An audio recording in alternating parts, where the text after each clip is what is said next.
자, 이렇게 한번 생각을 해보겠습니다. 어느 날 갑자기 우편함에 경찰서에서 보낸 출석 요구서가 꽂혀 있었습니다. 놀란 가슴을 진정시키고 출석 요구서에 적힌 날짜와 시간에 해당 검찰청을 방문을 했습니다. 그리고 담당 검사에게 조사를 받습니다. 그리고 재판이 확정되어서 불구속 혹은 구속 입건되어서 재판 날짜를 기다리다가 재판이 시작되었습니다. 그러면 원고는 검사가 되어서 나의 죄를 그 판사에게 이야기를 해주겠죠. 만천하의 그 방청객들에게 공포를 합니다. 그러면 이제 변호사는 그 형량을 낮추거나 또 무죄의 판결을 받기 위해서 또 이제 사실관계를 이야기를 하면서 열심히 변호를 합니다. 자, 그래서 이제 이러한 검사와 변호사 또 판사 그리고 이제 그 출석의 그 배심원들이 있고, 자, 이러한 이제 변론 과정을 그 재판장에서는 거치게 됩니다. 자, 이런 변론 과정이 법정의 분위기가 오늘 본문 1절에서 말하는 여호와께서 이 땅의 주민과 논쟁하시나니 라는 그 구절의 장면입니다. 즉 오늘 본문은요, 하나님께서 이스라엘 백성들에게 너희는 이런 죄를 지었으니까 이런 처벌을 받을 것이다 라고 말씀하시는 그 법정 이야기예요. 법정입니다. 그런데요, 지금 세상 법정과는 좀 다른 점이 있어요. 세상 법정은 삼심제죠. 사람은 불완전한 존재이기 때문에 혹시나 그 무고한 그 피고인이 처벌을 받을까봐 삼심제, 고등법원, 대법원까지 올라가는 그러한 제도를 택하고 있는데, 하늘 법정은 세상의 법정과는 달리 일심제입니다. 당연하죠. 왜냐하면 하나님은 완전하시잖아요. 잘못된 그 일을 그 사실을 가지고 그 거짓 변론을 할 수가 없는 분이시기 때문에 하늘 법정, 하나님의 법정은 일심제입니다. 그 대신 하나님의 법정은 좀 오래 참으세요. 다시 돌아오는 기회를 주시기 위해서 오래오래 참으십니다. 그래서 선지자들도 보내시고 이제 그러시는 것인데, 근데 막상 하나님의 재판이 시작되면은 이제 되돌릴 방법이 없습니다. 선지서들은요, 호세아는 선지서 중에 한 책인데요, 바로 이러한 구조로 기록되어 있는 부분들이 굉장히 많습니다. 이스라엘 백성들아, 아니면은 뭐 그 주위에 뭐 바벨론이나 뭐 아수르나 에돔이나 이런 나라들에 대해서 너희는 이러이러한 죄를 지었으니 이러이러한 벌을 받을 것이다라는 이러한 형식과 구조로 기록되어 있는 것이 그런 부분들이 많아요. 그리고 하나님의 처벌, 집행은 반드시 이루어지고 우리는 그것을 역사를 통해서 알 수가 있죠. 그래서 남유다와 북이스라엘이 멸망하고, 그리고 그 주변 나라들이 그 세계 열강 가운데 멸망한 모습들을 우리가 보고, 아, 이것이 심판대로 이루어졌구나라는 것을 후세에 우리가 보고 하나님의 정의는 반드시 집행된다라는 사실을 우리는 알게 되는 것입니다. 그럼 우리는요, 성경에 이렇게 기록된 고소장들을 통해서 아, 이거는 그냥 남 얘기다, 이렇게만 생각하면 될까요? 아니죠.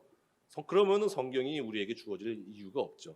이러한 것을 우리의 반면 교사로 삼아서 하나님의 재판이 시작되기 전에 우리는 돌이켜서 하나님께 회개해서 이 심판과 처벌을 면제받아야 하지 않겠습니까?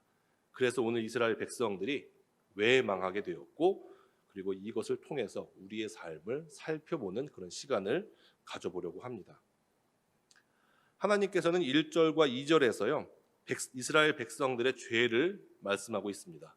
이스라엘이 저지른 죄는 세 가지가 있는데요, 이스라엘의 죄는 진실, 인애, 하나님을 아는 지식이 없었다라고 하나님께서 밝히 말씀하고 계십니다.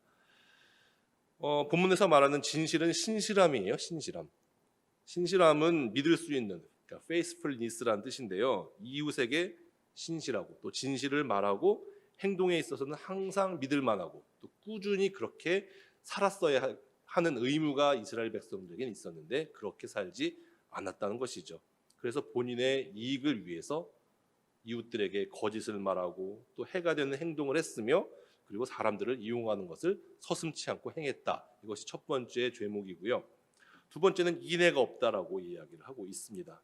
인애는 사랑이 없다라는 말과 똑같은 말인데요, 사랑은 그냥 그 단순히 남녀 간의 뭐 연인 간에 갖는 그런 로맨스적인 감정을 말하는 것이 아닙니다. 상당히 언약적이고 의지적인 표현이 사랑인데 이스라엘 백성들은 그 언약을 지키지 못했다라고 이야기를 하고 있는 겁니다. 대표적인 이 사랑의 언약이 결혼 언약이죠. 결혼 언약은 그 로맨스적인 언약이 아니에요. 주례 선생님께서 신랑과 신부를 앞에 두고 이렇게 묻죠. 신랑 누구누구는 신부 누구누구를 뭐 검은 머리가 팥뿌리가 될 때까지 사랑하겠습니까? 라고 묻습니다. 그때 이제 신랑과 신부는 글쎄요.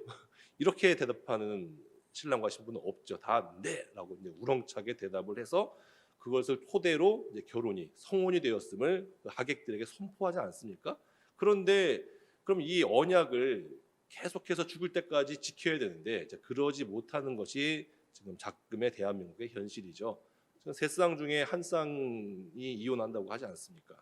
그러니까 결혼 언약에 충실하지 못한 것이죠. 그 구약 성경에서요, 하나님과 이스라엘 백성과의 언약은 결혼 언약에 근거한 것이고 그것에 많이 비유를 하고 있어요. 그래서 신랑 되신 하나님께서는 신부가 된 이스라엘에 대해서 자기가 해야 할 일, 언약에 매우 충실하였고 그리고 그 언약을 넘어서는 사랑을 신부된 이스라엘에게 베푸셨어요. 그런데 신부가 된 이스라엘은 하나님을 사랑하지도 않았죠. 다른 신들을 사랑했죠. 간음했어요. 간음한 겁니다.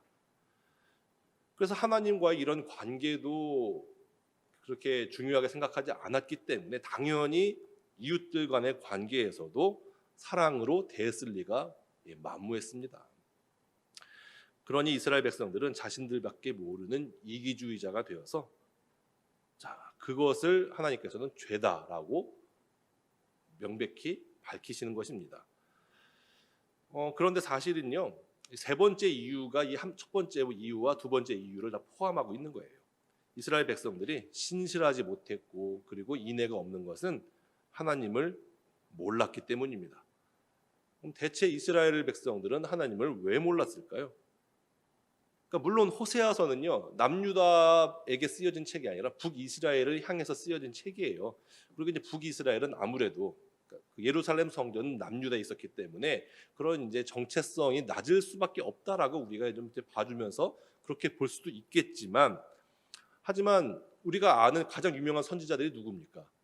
엘리야, 엘리사와 같은 엄청난 능력을 행한 선지자들이 어디서 사역을 했냐면은 북이스라엘이에요. 남유다가 아니라. 몰랐을 리가 없죠. 하나님을 몰랐을 리도 없고 잘못된 방법이긴 하지만 여전히 이들은 하나님을 예배를 하고 있었어요. 그런데 하나님께서는 이 북이스라엘 백성들을 향해서 너희는 나를 모른다라고 그렇게 선언을 하고 계신 것입니다. 하나님을 모른다는 거는요, 하나님이 누군지 모르는 그냥 그 사람이 이름을 모르는 그 정도가 아니라 하나님에 대해서 모른다라는 것을 의미하고 있는 것입니다. 지식적으로도 모르고 그리고 관계적으로도 모르는 거예요. 그리고 몰랐다는 사실이 죄를 면제받거나 형을 감경받는 이유가 되지 못합니다. 세상 법은요, 우리나라 대한민국 형법만 하더라도 고의범과 과실범에 대한 그 처벌을 차등을 두고 적용을 하고 있어요. 같은 범죄를 저질렀다 하더라도 내가 고의를 가지고 범죄를 저질렀느냐 아니면은 그냥 어떻게 하다가 잘못해서 실수로 범죄를 저질렀느냐 엄청난 형의 차이가 있거든요. 그런데 하나님께서는 그런 걸 인정하지 않으십니다. 몰랐다는 것으로 죄가 감경받는 것이 아니, 형이 감경받는 것이 아니라 하나님을 모르는 것 자체가 죄라고 말씀을 하고 있는 겁니다. 하나님을 모르면 죄가 되는 거예요. 그래서 우리는 지식적으로도 1차적으로 먼저 하나님을 알아야 되고요. 그리고 하나님과 직접 그 지식을 토대로 관계함으로써 경험적으로 하나님을 알아야 합니다. 그런데 이스라엘 백성은 6절 말씀 지식이 없음으로 망하게 되었다라고 말씀하십니다. 그럼 어떻게 망하게 되냐? 그 심판의 결과는 무엇이냐면은 그것이 3절 말씀입니다. 제가 한번 읽어드리겠습니다. 그러므로 이 땅이 슬퍼하며 거기 사는 자와 들짐승과 공중에 나는 새가 다 쇠잔할 것이요 바다의 고기도 없어지리라. 땅이 슬퍼한대요. 땅은 뭐 무생물이잖아요. 근데 슬퍼한답니다. 의인법이죠. 구약에서요, 심판을 이야기할 때 땅이 그 백성을 토해내리라 이런 표현을 굉장히 많이 쓰고 있거든요. 이것이 무슨 뜻이냐면은, 원래 사람은요, 하나님께 이제 위임을 받았어요. 이 땅을 다스리고 정복할 그 임무를 받아서 하나님의 선한 양심대로 그 선한 관리자로서 이 땅을 잘 다스리고 경작할 그런 의무가 있었는데, 사람들이 죄를 저지른 거예요.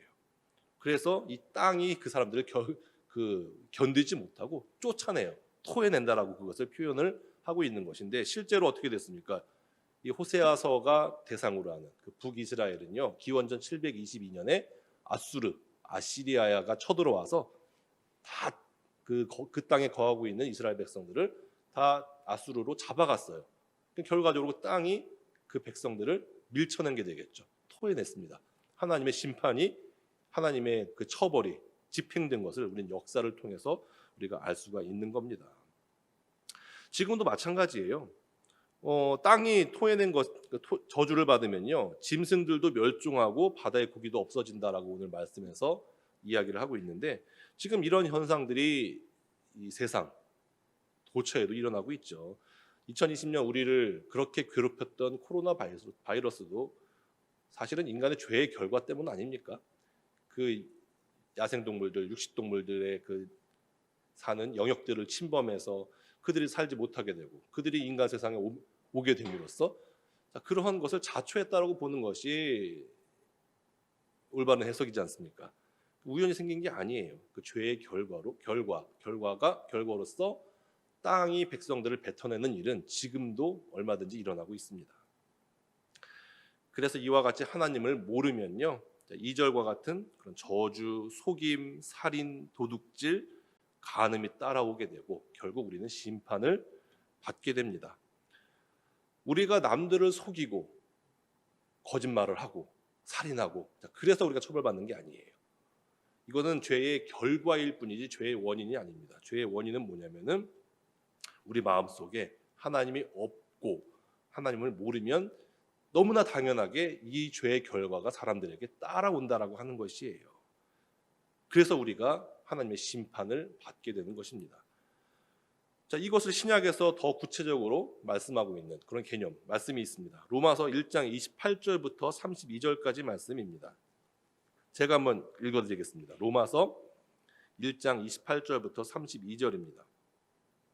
또한 그들이 마음에 하나님 두기를 싫어하매 하나님께서 그들을 그 상실한 마음대로 내버려 두사 합당하지 못한 일을 하게 하셨으니 곧 모든 불의, 추악, 탐욕, 악의가 가득한 자요, 시기, 살인, 분쟁, 사기, 악독이 가득한 자요, 수근수근하는 자요, 비방하는 자요, 하나님께서 미워하시는 자요, 악을 도모하는 자요, 부모를 거역하는 자요, 우매한 자요, 배악하는 자요, 무정한 자요, 무자비한 자라. 그들이 이 같은 일을 행하는 자는 사형에 해당한다고 하나님께서 정하심을 알고도 자기들만 행할 뿐 아니라 또한 그런 일을 행하는 자들을 옳다 하느니라. 사형에 해당하는 죄의 목록 많죠. 네, 여기에 해당하지 않은 사람들은 아마 없을 겁니다. 그 죄의 목록을 쭉 나열하면서 그 이유를 28절에 이야기를 하고 있는데, 그 이유는 마음에 하나님 두기를 싫어했기 때문이다라고 말씀을 하고 있습니다. 즉 하나님이 그 사람의 마음속에 존재하지 않았기 때문이에요. 더 정확히 말하자면 그 사람이 하나님을 몰랐기 때문입니다. 그럼 이런 죄의 해결책은 없을까요? 이 영원한 처벌을 받는 해결책은 없을까요? 있습니다. 신약 성경에서 역시 말씀을 하고 있습니다. 요한복음 17장 3절입니다. 제가 한번 읽어드리겠습니다. 요한복음 17장 3절. 영생은 유일하신 참 하나님과 그가 보내신 자 예수 그리스도를 아는 것이시니이다. 이 말씀은요, 사도 바울이 한 말도 아니고요, 예수님께서 직접 한 말이에요. 직접 제자들에게 마지막 돌아가시기 전에, 십자가에 달리시기 전에 다락방 강화에서 하신 말씀인데요. 우리가 영생을 얻는 방법은 착한 일 하는 게 아닙니다. 하나님과 그의 보내신 자 예수 그리스도를 아는 것이 영생을 얻는 방법이래요. 그런데 하나님을 모르니까 죽음에 이르는 죄를 지을 수밖에 없는 것이죠. 지극히 당연한 일입니다. 그러니까 이와 같이 하나님을 아는 것이 구원을 얻는 방법이라고 말씀하셨는데, 그럼 제가 한 가지 좀 선포, 예언을 좀 한번 해보겠습니다. 예수님께서 이 모든 땅 가운데, 땅 끝까지 천국 복음이 전해지면 내가 속히 오겠다라고 약속을 하셨어요. 그렇죠? 그래서 지금 열심히 선교사님들이 또 선교도 하고 전도도 하고 그러는 것 아닙니까? 그런데 제가 10년 안에 예수님께서 재림하실 수 있는 방법을 한번 알려드리겠습니다. 그것이 무엇이냐? 지금 우리나라 학부모들이 많이 있죠. 초등학생부터 중고등학생 학부모들이 많이 있는데, 자녀들 교육을 위해서 굉장히 돈과 시간을 많이 씁니다. 지금 아마 한 평균, 우리나라 평균 사교육비 한 달 지출 비용이 한 30만 원 정도라고 제가 알고 있거든요. 그러니까 이것은 이제 전국 평균이고, 좀 잘 사는 집 같은 경우에는 뭐 몇백만 원씩 쓰고 있는 걸로 알고 있어요. 뭐 영어 유치원 비싸요. 예, 아무나 못 보냅니다. 그렇게 자식들 교육에 많은 시간과 재정을 투자를 하고 있는데, 그만큼 그 시간과 재정을요, 그 사교육에 쓰는 게 아니라 자녀들의 성경 교육에 쓰게 되면은 예수님께서는 10년 안에 아마 오실 겁니다. 아니, 그 크리스찬 부모님들을 앉혀놓고 한번 질문을 해본다면은, 여러분 자녀들이 서울대 가는 게 중요합니까? 천국 가는 게 중요합니까? 자, 이렇게 한번 물어볼 때, 교회에 앉아 있을 때는 많은 학부모님들이 서울대 가는 게 중요하죠가 아니라 당연히 천국 가는 게 중요하죠라고 이야기를 할 겁니다. 그런데 언행일치가 안 돼요. 고3 자녀들을 둔 학부모들은 아이들이 이제 교회 간다 그러면은 가지 말라고 하는 부모들도 많이 있어요. 야, 교회는 대학교 가서 하면 돼. 이렇게 말씀을 많이 하세요. 너는 지금 공부에 집중해야 되지. 교회 갈 시간 어디 있어? 이렇게 얘기를 하거든요.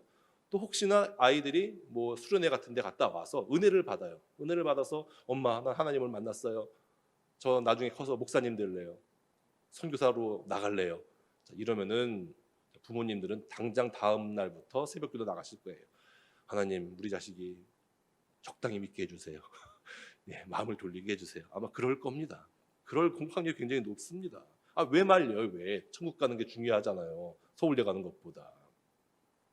교회도 마찬가지예요. 굉장히 주일학교 교육을 좀 신경 쓰고 주일학교의 그런 질적으로나 양적인 부흥을 원하시는 목사님들이 많습니다. 그래서 이제 교육자 회의할 때 왜 이렇게 출석이 없느냐라고 이제 막 혼나기도 하고 이제 그렇습니다.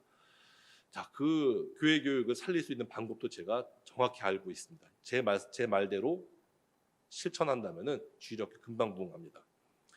그 교육전도사, 주일학교를 맡고 있는 교육전도사님이나 목사님에게 신방, 운전, 화분 같은 거 날르라 그러시고, 자, 그런 잡일들 안 시키면 돼요. 그런 잡일들 안 시키고 오직 교회 교육에 집중하게 해주면 돼요. 그리고 담임 목사님하고 그 교육 목사님, 교육전도사님의 사례금을 똑같이 주면 됩니다. 그러면은 다 사명감에 불타올라 가지고 열심히 신방하고 기도하고 또 교회 교육에 전념을 할 것이에요.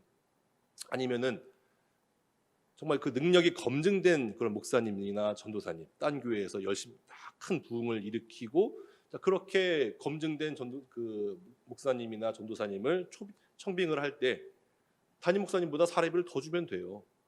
그렇지 않습니까? 그 학원, 아까 사교육 얘기를 했는데 학원 같은 경우에는 학원 원장님보다 스타 강사들이 돈을 훨씬 많이 가져가요. 그렇잖아요. 능력껏 돈을 가져가잖아요, 세상에서는요. 그리고 학원들이 그 강사로 인해서 또 부흥하게 되지 않습니까? 학생들이 많이 몰려들어가지고. 교회도 그렇게 하면 되죠. 교회도 그렇게 그 능력 있는 교육 목사님, 교육 전도사님만이 많은 돈을 담임 목사님들보다 많은 그 사례비를 지출을 한다면은 얼마든지 부흥할 수가 있어요. 그래서 이 자녀들이 그러면은 당연히 하나님을 더 많이 알고 친밀한 교제를 갖게 되겠죠. 자, 그러면은 금방 이 땅끝까지 복음이 전파되는 것은 순식간일 겁니다. 그런데 이제 현실은요, 자녀들이나 뭐 부모님들이나 심지어는 사역자들까지 하나님을 아는 일에 그렇게 관심이 없습니다.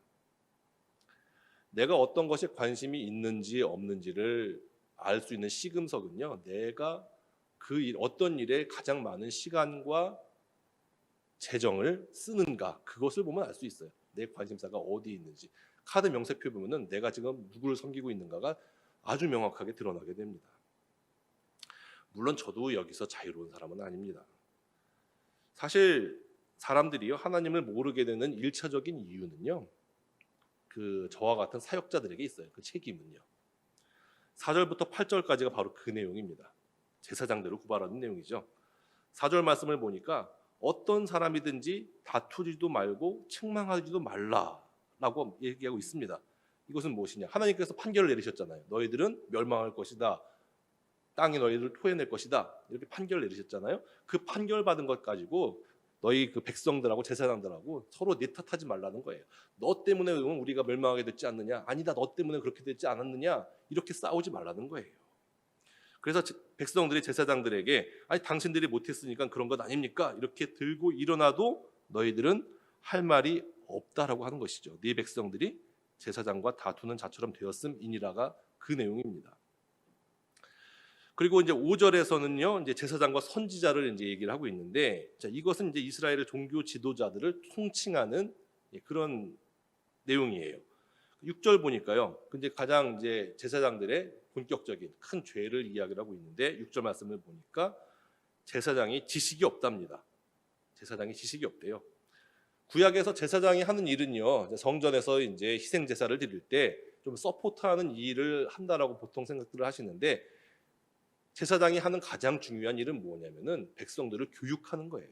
그 율법을 알려주고 율법대로 살 수 있게끔 교육하는 일이 제사장의 가장 큰 책무였는데, 이 제사장들이 그렇게 교육을 하기는커녕 몰랐다라고 하는 거예요. 하나님을 몰랐다. 여기서 몰랐다라고 하는 것은 뭐 관계적인 몰랐다가 아니라 진짜 몰랐다는 거예요. 진짜 지식적으로 하나님을 모르니까 당연히 하나님을 경험할 수도 없잖아요. 이렇게 점점 이 사회가 악화가 된 것을 이야기를 하고 있는 겁니다. 그럼 그 결과가 무엇이냐? 5절 하반절 말씀에 내가 네 어머니를 멸하리라. 제사장의 육신의 부모님, 육신의 엄마 아빠가 아니라 그 제사장이 속한 이스라엘 백성 전체가 멸망한단 말이에요. 그러니까 제사장 잘못 만나서 이스라엘 백성들은 다 멸망하게 생긴 것이죠. 그래서 이 시대에도요, 하나님의 말씀을 담당한 사역자들이 무너지면 사회가 무너집니다. 그러나 안타깝게도 그런 일이 현실에서 지금 일어나고 있습니다. 저도 성경 많이 몰라요. 더 알고 싶어요. 하나님의 말씀을 더 정확하게 알고 선포하고 싶은 마음이 제 마음속에 항상 있습니다. 그리고 지금도 제가 후회하는 것 중에 하나, 가장 후회하는 것이 신학교 다닐 때, 그리고 부목사로 사역할 때 왜 더 열심히 하지 못했나, 더 왜 하나님의 말씀을 깊이 연구하지 못했는가, 이것이 가장 큰 후회로 남아요. 그래서 이불을 걷어차고 그럽니다. 너무 이불킥이라 그러죠. 너무 후회가 돼서요. 그래서 지금이라도 정신 똑바로 차리고 하나님의 말씀을 제대로 알고 싶어서 열심히 연구하려고 노력하고 있습니다. 그런데 하나님의 말씀을 모르고 하나님의 말씀대로 살지도 않고, 그리고 제대로 모르는 사람들이 교회의 지도자로 많이 있는 것이 현실이에요. 저도 솔직히 이런 설교하기 싫습니다. 아니 어떻게 보면 제 얼굴에 침 뱉는 거 아닙니까? 저도 한국교회에 소속된 목사인데. 자, 그렇지만 오늘 말씀에 이렇게 기록이 되어 있고 하나님이 오늘 이 본문을 통해서 여러분들이 그걸 알기를 원하기 때문에 제가 이렇게 말씀을 드리는 것입니다. 그래서 이러한 하나님을 알지도 못하는 사역자들이 더 번성하게 되면은 어떻게 되는 것인가? 7절 말씀입니다. 그들은 번성할수록 내게 범죄하니 내가 그들의 영화를 변하여 육이 되게 하리라. 8절도 읽어드릴게요. 그들이 내 백성의 속죄 제물을 먹고 그 마음을 그들의 죄악에 두는도다.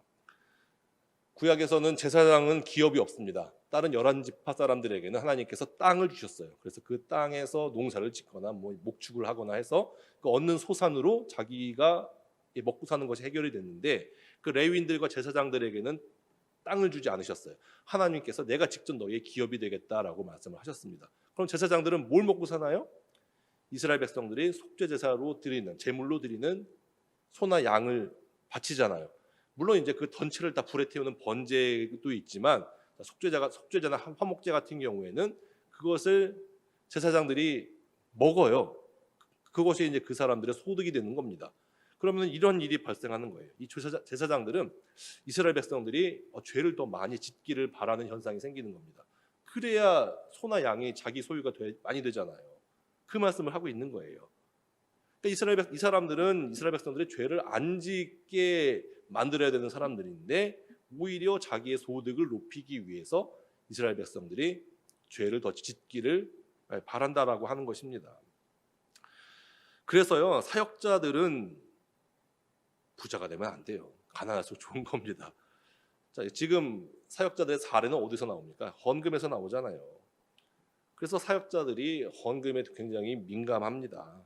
그냥 카톨릭처럼 신부님들처럼 그냥 딱 그 바티칸에서 정한 만큼 그냥 받은 만큼만 받으면은 뭐 굳이 대형교회 목사 되려고 하지 않고 또 그 뭐 성전 건축하기 위해서 부흥사들 초청해가지고 아주 건축 헌금을 잘 내게 만들기로 유명한 부흥 강사들 초청해서 괜히 막 부흥회하고 그럴 필요도 없어요. 그러면 농촌교회를 가거나 뭐 서울에서 목회를 하거나 차이가 없잖아요. 한 달에 뭐 200만 원씩 딱 받는다라고 치면은. 자, 그런데 이제 그게 지금 개신교 안에서는 이루어지지 않고 있죠. 그래서 이제 많은 분들이 이제 재물에 걸려 넘어져서 자기 배를 더 불리게 하려고 헌금을 더 이제 내기로 강요하거나 하는 그런 일들이 일어납니다.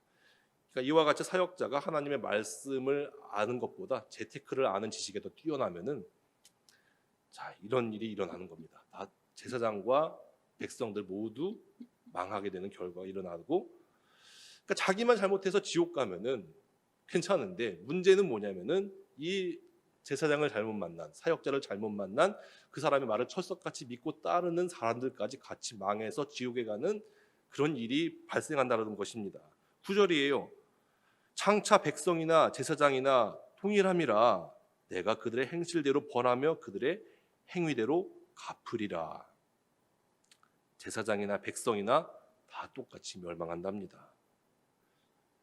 그러니까 교인들은 현대의 교인들은 목사 하나 잘못 만나면은 다 같이 지옥 가는 결과가 발생합니다. 자, 계속 지옥해서 굉장히 저의 마음도 불편하지만 네, 불편함도 때로는 우리가 감수를 해야 됩니다. 하나님 준엄한 말씀 앞에 우리가 바로 서야 돼요. 그래서 교회 성도들은요, 내가 멸망받지 않으려면은 하나님을 알아야 되는데 아무래도 근데 이제 생업에 종사하시다 보면 하나님의 말씀을 제대로 알기가 쉽지는 않은 것이 현실이에요. 자, 그래서 전문적인 신앙 교육을 받은 그런 목사들의 그 인도함과 가르침을 받는 것이 맞아요. 그래야 됩니다. 그럼 제대로 된 목사를 만나고 골라서 따라야죠. 마태복음 23장 13절에 이런 말씀이 있습니다. 화 있을진저 외식하는 서기관들과 바리새인들이여, 너희는 천국 문을 사람들 앞에서 닫고 너희도 들어가지 않고 들어가려 하는 자도 들어가지 못하게 하는도다. 외식하는 서기관, 바리새인들, 예수님 당시의 종교 지도자들 아닙니까? 이 사람들은요, 자기만 천국 안 가면 되는데 딴 사람들도 못 가게 막는다고 예수님께서 호두에게 질책을 하고 계세요. 제사장들이 타락해서 하나님의 말씀대로 살지도 않고 말씀을 알지도 못하고 알려고도 하지 않으면은 제사장과 더불어 백성들까지도 함께 동반으로 망하게 되는 겁니다. 그래서 성도들은 자신을 인도하는 목사를 잘 골라야 됩니다. 이건 여러분들의 영생이 달린 문제예요. 영생이요. 영원한 생명이 달린 문제입니다. 심각하게 생각하셔야 돼요. 그럼 저는 괜찮은 목사인가요? 네, 저를 너무 믿지 마시기 바랍니다.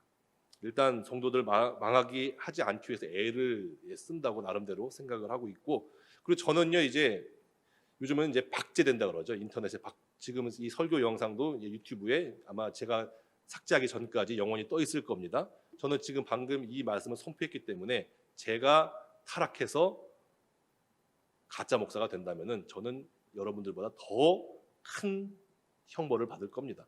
말한 대로 살지도 않았기 때문에. 예, 그래서 저는 굉장히 앞으로 조심하면서 하나님을 두려워하면서 살 것입니다.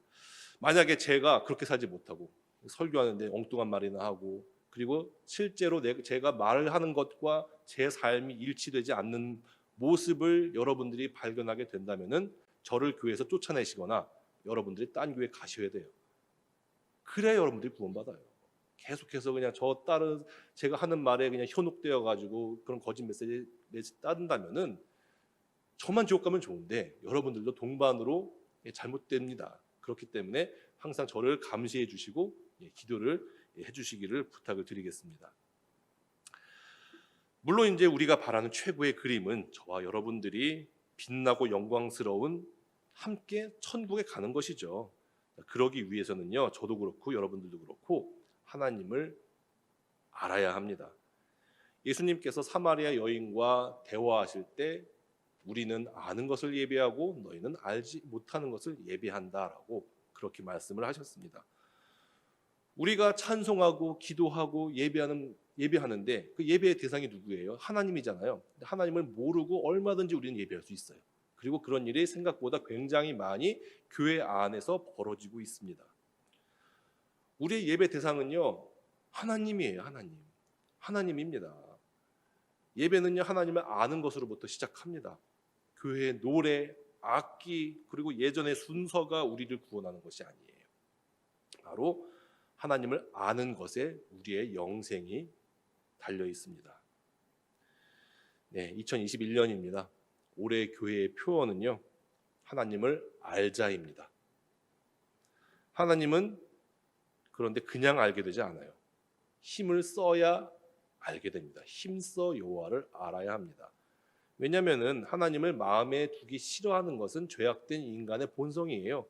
그럼 이 죄악된 인간의 본성을 거슬러야 하잖아요.